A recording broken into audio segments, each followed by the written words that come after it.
Matapos ngang matalo ang Gilas Pilipinas sa national team ng Jordan, makakatapat naman nila ang national team ng Qatar na may isang panalo, dalawang talo para sa do or die. At kung sinong mananalo ay aabante na sa quarterfinal para makalaban ang national team ng Iran. Opening quarter, aggressive Justin Brownlee agad ang nagparamdam, attacking the paint. Maganda rin ang shooting beyond the arc ng Gilas sa pangunguna ni Calvin Optana na meron ng 3 3-point shot, isa kay Arvin Tolentino. At bago natapos ang quarter ay kumana pa si CJ Perez ng buzzer beater 3-point shot kung saan natapos ang quarter sa score na 33-14. Second quarter, slow start both team under 8 minutes. CJ Perez 3-point shot.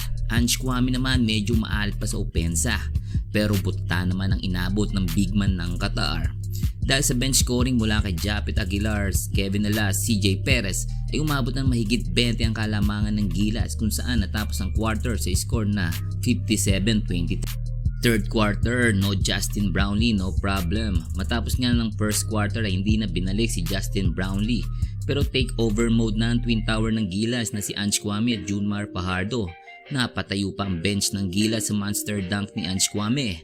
Natapos ang quarter 73-30. Gilas up by 43. Final quarter, nakagawa pa dito ng run ng Qatar pero hindi yan naging sapat upang mapababa ang kalamangan ng Gilas at tuluyan na nga natapos ang laban sa score na 80-41. Aabante na nga ang Gilas sa quarter final kung saan makakabangga nila ang national team ng Iran. October 3, 12 p.m.